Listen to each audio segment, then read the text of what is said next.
নেওয়ার যে অ্যাকসেপ্টেন্সটা, এটা কিন্তু আসলে আমাদের এখন পর্যন্ত আমি মনে করি যে পরিপূর্ণভাবে গড়ে ওঠেনি। কারণ আমাদের যে দর্শক আমরা দেখেছি মাঠে, যে বাংলাদেশের যে ফুটবলের যে একটা জৌলস, সেটা হামজা চৌধুরী, সামিদ সোম বা অন্যান্য যারা খেলোয়াড় রয়েছেন তাদের নতুন সংযোজনের কারণে বাংলাদেশের ফুটবলের কিন্তু একটা জাগরণ তৈরি হয়েছে। তো সেই জাগরণকে সামনে রেখে আমাদের বাংলাদেশ ফুটবল টিম অবশ্যই আমি মনে করি যে অনেক বেশি উজ্জীবিত, কিন্তু আমাদের মাঠের পারফরমেন্স বা আমাদের যে ভালো খেলার ভিতরে যে ছোট ছোট যে ভুলগুলো হয়ে যায়, সেই ভুলগুলো যদি আমরা শুধরাতে না পারি তাহলে কিন্তু আমাদের এই সমস্যাগুলো থেকেই যাবে। সো আমার কাছে যেটা মনে হয়েছে যে বাংলাদেশ দল এগিয়ে গিয়ে আবার শেষ পর্যন্ত ড্র করতে পারতো, বাট লাস্ট মুহূর্তের গোলে আমরা হেরে যাই। এই যে লাস্ট মুহূর্তের গোলে হেরে যাওয়ার যে প্রবণতাটা, এখানে আমার কাছে মনে হয় যে কোচের কিছুটা হলেও কৌশল অবলম্বন করা উচিত ছিল। যদিও সবাই কোচের বিষয়ে ব্যাপকভাবে নেগেটিভ মন্তব্য করছে, বাট কোচের চেষ্টা করে যে সে তার বেস্ট পারফর্মার যারা রয়েছে তাদেরকে মাঠে নামানোর জন্য। হয়তো অনেক সময় আমরা যারা বাইরে থেকে খেলা দেখি বা কোচের যে চিন্তাধারা হয়তো বা সবসময় একরকম নাও হতে পারে, বাট এই সময়টা আমরা যদি লাস্ট মুহূর্তে এসে যদি আমরা কোনো খেলোয়াড় যদি চেঞ্জিং করে যদি সময়টাকে আমরা কিল করতে পারতাম বা একটা স্ট্র্যাটেজি নিতে পারতাম, তাহলে হয়তো বা ম্যাচের রেজাল্টটা একটু ডিফারেন্ট থাকতো। তো সবফুলি যে আমরা যেহেতু হেরে গেছি, এখন সকল দায়িত্ব কোচের ঘাড়ে গিয়ে বর্তাবে। এবং আমার কাছে মনে হয় যে যেখানে যেখানে আমাদের ল্যাকিংস ছিল, বিশেষ করে ডিফেন্স লাইন এবং গোলকিপার মিতুল যেই সিলি মিস্টেকগুলো করেছে, ভবিষ্যতের জন্য আমার মনে হয় যে এখান থেকে ইটস এ বিগ লেসন, যে তারা ভবিষ্যতে, যেহেতু আমাদের সামনেই হংকংয়ের মাটিতেই একটি ম্যাচ রয়েছে, যেখানে আমি বলছিলাম কিছুক্ষণ আগেই যে আমরা হংকংয়ের সাথে হংকংয়ের মাটিতেই 3-2 জিতেছিলাম 2008 বা 9-এর দিকে হবে, এটা আমাদের বাবলু ভাই কোচ ছিলেন। কিন্তু পরবর্তীতে আমরা হোম গ্রাউন্ডে এসে যেখানে আমরা এগিয়ে জেতার কথা, সেখানে আমরা লাস্ট মুহূর্তের গোলে আমরা হেরে গেছি। সো আমার মনে হয় যে এই ভুল ত্রুটিগুলি থেকে শিক্ষা নিয়ে আমরা যে আমাদের পরবর্তী যে ম্যাচ রয়েছে হংকংয়ের মাটিতে, সেটা যদি বাংলাদেশ টিম, যেহেতু আমরা নিজের মাটিতে খেলেছি, এখানে দর্শকদের ব্যাপক একটা চাপ ছিল, ব্যাপক প্রত্যাশা ছিল, অনেক খেলোয়াড়রা হয়তো বা স্নায়ুর চাপে ভুগেছেন, হয়তো বা সেটা অ্যাবজর্ভ করতে পারেননি। সব কিছু মিলিয়ে মনে হয় যে হংকংয়ের মাটিতে হয়তো বা আমাদের বাংলাদেশ টিম হয়তো বা ভালো রেজাল্ট করার সম্ভাবনা রয়েছে, এই প্রত্যাশা আমরা রাখতেই পারি। আচ্ছা, এইটা আমার কাছে মনে হয়েছে কি বাংলাদেশ এই 40 বছর আগের ফুটবল খেলছে, যে আপনাদের আগে যে ফুটবল হতো, তো এই যে স্নায়ু চাপটা সারা জীবনে স্নায়ু চাপ থাকে, নিজের মাঠে আরো বেশি থাকে, এটা আমরা আপনি স্নায়ু চাপ কেন বলছেন? এটা তো বাংলাদেশের ফুটবলের বড় জাগরণ একটা সময়ে আপনাদের পরে, মেবি আমার ধারণা আপনি। কিন্তু স্নায়ুর চাপ হচ্ছে যে ব্যক্তি বিশেষ যে খেলোয়াড়রা মাঠে খেলে তাদের সবসময় কিন্তু এত দর্শকের ভিতরে খেলার অভিজ্ঞতাটা নাই। কারণ আমরা যখন ঘরোয়া ফুটবল খেলি, ঘরোয়া ফুটবলে কিন্তু এত দর্শক কখনোই উপস্থিত হয় না। এবং এই দর্শকদের যে উপস্থিতি বা বাংলাদেশের ফুটবলের যে নবজাগরণ তৈরি হয়েছে, সেটা কিন্তু আমি বিশেষ করে মনে করি যে হামজা চৌধুরীকে কেন্দ্র করে এবং আমাদের যে অন্যান্য যে বাংলাদেশি খেলোয়াড় যারা বিদেশে অবস্থান করছে, তাদেরকে বাংলাদেশের মাটিতে এনে বাংলাদেশ দলের পক্ষে খেলানোর জন্য কিন্তু আমাদের একটি নবজাগরণ তৈরি হয়েছে। বাট আমাদের লোকাল ফুটবলাররা কিন্তু আমাদের এত দর্শকদের ভিতরে খেলার অভিজ্ঞতাটা অনেক কম।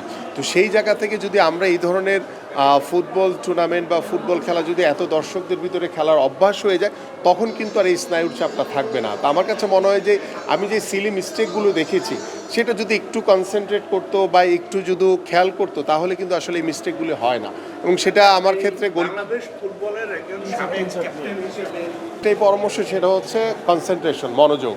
এবং আমি দর্শক ভরা গ্যালারিতে দর্শকরা খেলা দেখবে, এনজয় করবে, বাট আমার দর্শকদের দিকে তাকানোর দরকার নেই। আমার দরকার হচ্ছে আমার বলের দিকে তাকানো, আমি আমার খেলোয়াড় যারা রয়েছে সতীর্থ তাদের দিকে তাকানো।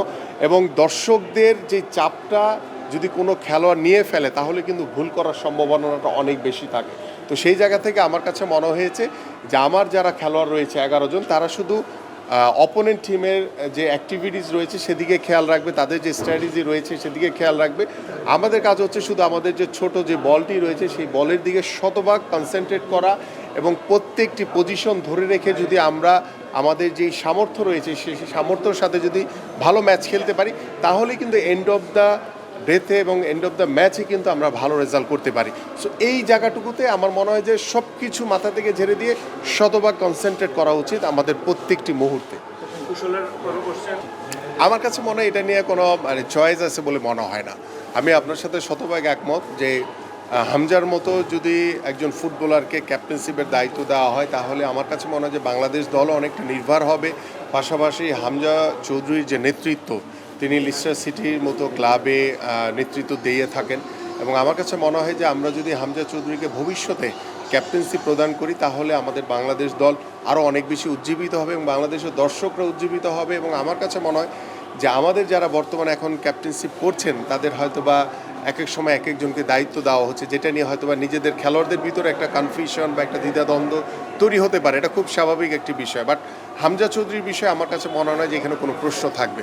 সো আমি আশা করি যে ভবিষ্যতে আমার বাংলাদেশ টিম এবং বাংলাদেশ টিমের ম্যানেজমেন্ট বা বাংলাদেশ টিমের কোচ তিনি এই দায়িত্বটা হামজা চৌধুরীর কাছে দিলে বাংলাদেশের ফুটবলের জন্য একটি ইতিবাচক দিক উন্মোচন হবে। Thank you. আসলে না, আমি এটার সাথে একমত না, কারণ ম্যাচ হেরে গেলে কোচের দোষ হয়, এটা খুব স্বাভাবিক এবং কোচও তার দায়িত্ব তার নিজের কাঁধে নেয় যে ম্যাচ হেরে গেছে।